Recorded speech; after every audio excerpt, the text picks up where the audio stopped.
ایک سوال یہ ہے کہ ایجنگ کے اوپر ویسٹ میں بہت کام ہو رہا ہے ایج کو بڑھانے کے لیے، تو سوال کرنے والا کا سوال یہ ہے کہ پھر موت اور مقدر کا جو تعلق ہے وہ پھر کیا رہ جائے گا کہ اگر مغرب میں لوگ خلیات پہ اور جینز پہ ریسرچ کر کے اپنی ایجز بڑھا لیتے ہیں، تو اس حوالے سے کچھ فرمائیے کہ پھر موت اور مقدر کا جو ہمارا تصور ہے اس کا کیا صورتحال ہوگی؟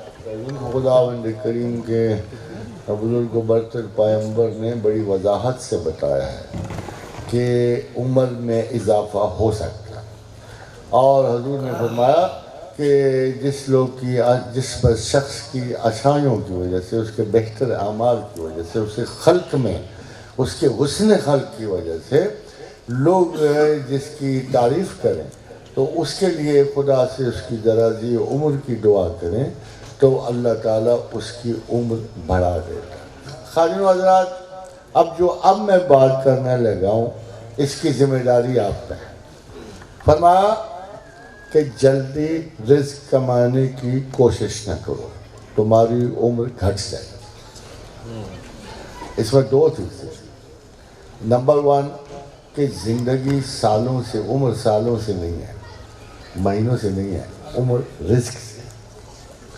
فرض کرو اگر پروردگار عالم نے آپ کی ساری زندگی میں 2 یا 10 من رکھا ہوا ہے کھانا، آپ سے بہت سے لوگ کھاتے ہو کنجوسوں کی طرح، شاہی لاکس کی طرح، اور آپ روزانہ اس کی ایک آدھی سے آدھی چٹان کھاتے ہو۔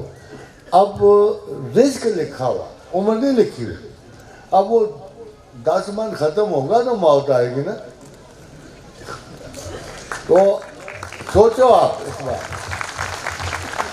تو رسول اکرم صلی اللہ علیہ وسلم نے فرمایا کہ تمہارا رزق لکھا ہوا ہے، اگر اسے جلدی کمانے کی کوشش کرو گے تو 10-20 سال کما بیٹھو گے۔ سمجھے؟ رزق یہ ہے، آہستہ اپنے وقت پہ مقرر کردہ تعداد کے ساتھ کھاؤ۔ یہ تو سادہ سا فزیکل لا بھی ہے، اگر آپ 10 آدمیوں کا کھانا ایک ہی وقت میں کھانا چاہو گے تو ضرور فوت ہو جاؤ۔ اس لیے یہ 2 احادیث یاد رکھیے گا اور توجہ سے کہ کم کھانے میں، پراپر کھانے میں طوالت عمر ہے۔ اب ایک اور دیکھیے بات، جیسے انہوں نے کہا ان کا اشارہ کسی اور طرف ہے۔ Why do people in Europe live long? Why do people in areas like us die too young? اس کی کتابت کیسے ہوگی؟ اس قانون کی کتابت۔ عمر اور ڈیتھ کی بہت ساری کازز جو ہیں کئی چیزوں میں متعین ہوتی ہیں۔ لیٹس سے کہ جی اگر یہ لکھا ہوا ہے کہ یہ کمیونٹی برا پانی پی کے ہیپیٹائٹس کا شکار ہو کے اس عمر میں مر جائے، اگر چلو کو خدا کے کرم سے کوئی شریف آدمی وہ پانی ختم کر دے ہیپیٹائٹس والا تو آپ بچ جاؤ گے۔ اب جو یورپ میں جو جتنا ریگارڈ کیا جاتا ہے ان کو اپنی جان کی بڑی پرواہ ہے۔ ہمارا تو مسلک ہی اور ہے، کسی جگہ یہ مسلک کام آتا ہے مگر کسی جگہ یہ مسلک ہمیں مرنے میں مدد دیتا ہے۔ وہ مسلک کیا ہے؟ وہ جی جدو آنی ہے آنی، بس جب آنی ہے سو آنی ہے، وہ جب آنی ہے تب آئے نہ آئے ہم اسے بلا لیں، یہ بھی تو لکھا ہوتا ہے۔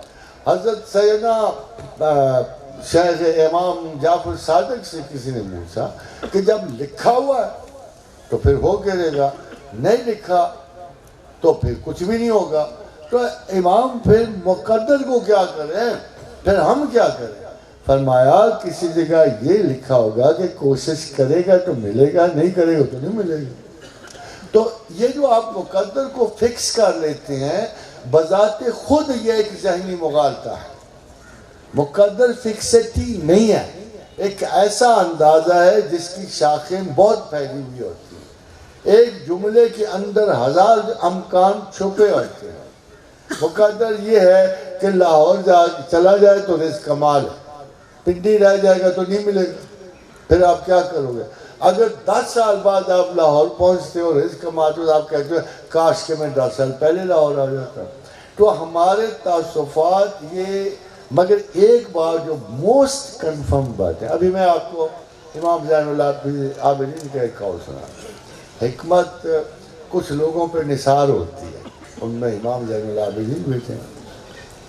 حضرت الامام نے فرمایا کہ مہمان کے پاس بیٹھا کرو پوری تسلی کے ساتھ، اس کی مہمان نوازی میں کسر نہ چھوڑو، جب تک وہ نہ چاہے اس کا ساتھ نہ چھوڑو، جب تک وہ رخصت نہ ہو جائے اس کا خیال کرو، خدا یہ وقت تمہاری عمر سے نکال دے۔ آپ بتاؤ، اب آپ خود بتاؤ کہ آپ اس سٹیٹمنٹ کو کتنی ویٹیج دو۔ اگر آپ کو پتا ہو کہ مہمان نوازی سے اللہ ہمیں عمر دراز عطا کرے گا تو تم تو سارے شہر کو مہمان کرتے پھرو، حوصلہ ہی نہ پڑتا۔ میں نے آپ کو کتنے رول بتا دیے عمر بڑھانے کے، پھر بھی اگر تم مصر ہو عمر کم کرنے میں تو آپ کی مرضی۔ ایک مقدر پہ دوسرا مقدر بھی تو ہو سکتا ہے۔ قرآن میں ایک آیت ہے کہ اگر 1000 برس بھی جیو گے تو کیا مرو گے نہیں؟ اس کا مطلب ہے، اور حضرت نوح علیہ السلام کی عمر 950 سال ڈاکومنٹڈ ہے، اس کا مطلب ہے there is a probability which Allah is pointing to۔ اس کے علاوہ سورہ یاسین کی ایک آیت ہے، یہ میری ذاتی رائے ہے، آپ you're free to contradict، وہ ہے من نعمرہ ننکسہ فی الخلق افلا یعقلون، ہم جس کی عمر بڑھانا چاہیں اس کو طبعی حالت میں الٹا کر دیتے ہیں اور تم لوگ عقل نہیں رکھتے۔ تو مفسرین ٹریڈیشنلی اس کا ترجمہ یہ کرتے آئے ہیں تفسیر کہ جب آدمی بوڑھا ہو جاتا ہے تو اس میں بچپن آ جاتا ہے۔ میرا خیال ہے جیسے اسٹوڈنٹ وہ بڑے اسکالرس تھے کہ یہ ترجمہ شاید اتنا اعلیٰ پائے کا، تفسیر اتنے اعلیٰ پائے کی نہیں ہے، لیکن اگر ترجمہ دیکھیں تو یہ لفظی ترجمہ ہے کہ ہم جس کی عمر بڑھانا چاہیں ننکسہ فی الخلق، الٹا کر دیتے ہیں اس کو تخلیق میں، خلق میں ریورس کر دیتے ہیں۔ دس از فلی سپورٹڈ ود سائنٹیفک ایویڈنس۔ ابھی ایسے جینز ڈسکور ہو گئے ہیں جو کہ کنٹرول کرتے ہیں ایجنگ پروسیس کو، اور یہ ایکسپیریمنٹس چوہوں میں ہو چکے ہیں، اور ان جینز کے ساتھ مینیپولیشن سے، جینیٹک انجینئرنگ سے، ایپی جینیٹک سے یہ ڈیمونسٹریٹ ہو گیا ہے کہ اٹ از ویری پاسبل کہ آپ وہ جینیٹک مینیپولیشن کر کے عمر بڑھا سکیں۔ تو تقدیر کا مطلب یہ نہیں کہ اللہ نے کہہ دیا عمر فکس ہے، لیکن ایک حدیث بھی تو ہے نا کہ تم میں سے کون نہیں چاہے گا کہ اپنی عمر میں اضافہ کرے، اور اگر چاہتے ہو تو اپنے اقربا و اعزاء سے صلہ رحمی کرو۔ اس کا مطلب ہے option and probability of getting your life extended is there.